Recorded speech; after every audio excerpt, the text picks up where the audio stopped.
a comprehensive look at trends, fund profiles, and more in Exploring ETFs. Now you'll find out everything you need to know about regional bank ETFs from our ETF Research Director, Nina Mishra, who joins me. So because we're here talking about these, I'm going to assume that the regional banks are still in favor. They are in favor due to a number of reasons. So, you know, the economy is gaining momentum. Economic growth is really good. Some of the recent economic reports have been much better than expected, including the jobs report. Yes. And an improving economy is good for regional banks because loan growth picks up and interest rates are rising this year. At the beginning of this year, the 10-year note yield was around 2.4%. It had surged to over 3.1%, but has since come down mainly due to geopolitical concerns, including Italy's political drama. But it is around 2.95% as of now and has started inching up again as geopolitical risks are subsiding. And then very important, deregulation helps these That banks. is a big one. And, you know, last month, the Congress approved the biggest rollback of Dodd-Frank reforms, which were implemented in the aftermath of the financial crisis. Right. And those measures, deregulation measures, really help smaller and regional banks because bigger banks, the too big to fail banks, are still heavily regulated. But for a smaller bank or a regional bank, if it is exempted from, say, stress tests, Fed stress tests, that results in a huge cost saving for the banks. So it really helps these banks. And of course, the tax cuts also help smaller banks more than bigger banks. Icing on the cake. Sure. All right, you've brought some examples with you of some of these regional bank ETFs. Let's start looking at them. First one is the SPDR S&P Regional Banking ETF, right? The ticker KRE. So we are discussing 3 ETFs. There are 3 ETFs in this space. Okay. And before investors decide to invest in these ETFs, they need to understand the differences among these 3 ETFs. So those are the things that I'm going to highlight. So KRE is the most popular in this space. It's huge with more than 5.2 billion in assets under management. It is also pretty cheap. It's just 35 basis points expense ratio. It is very diversified with 120 holdings. And it is equal weighted ETF. So that means that it holds all those banks in almost equal weights, those 120 banks in almost equal weights. And that results in higher exposure to mid-cap and small-cap banks compared to a market cap weighted ETF. So if you want to learn more about this ETF, you can go to the quote page on Zacks.com. You can also go to the external home page for SPDR's website for the ETF, and you can look at holdings. You can see some of the popular, well-known names over there, like First Republic, East West Bancorp, Texas Bank shares.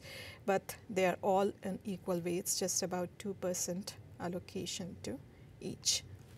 And it pays a dividend. It pays a decent dividend of 1.33%. Don't forget that. That's important. Yes. Then there's iShares, the U.S. Regional Banks ETF. The ticker is IAT. It is smaller. Comparatively, has about 33 million in assets under management. It is also more expensive with the expense ratio of 44 basis points. This is a market cap weighted ETF. So obviously that results in more allocation to bigger regional banks within the space.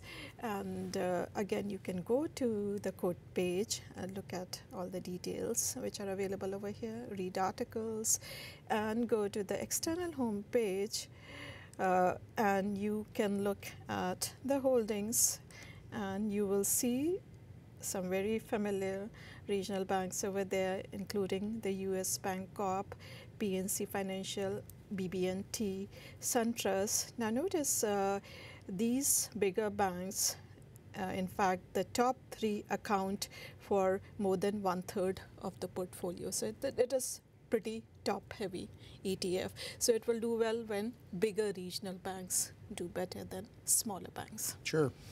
Another dividend. 1.5%.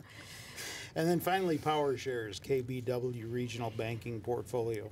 KBWR is the ticker. This is also an equal weighted ETF, but it has a more concentrated exposure. Remember, the first one had 120 holdings. This has only 50 holdings, which it holds in almost equal weights.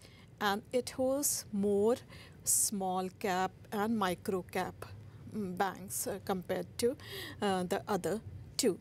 Dividend yield is pretty good, again more than 1.5%, 33 basis points in expense ratio, but it is a smaller ETF, just about 192 million in assets under management, which means that trading could be a bit more expensive.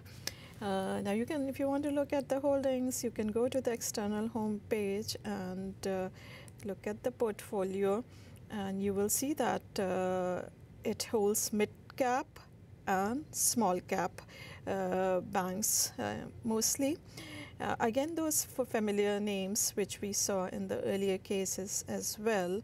But since it has only 50 holdings, it has the weights are about 4% compared to about 2% for KRE that we had discussed earlier.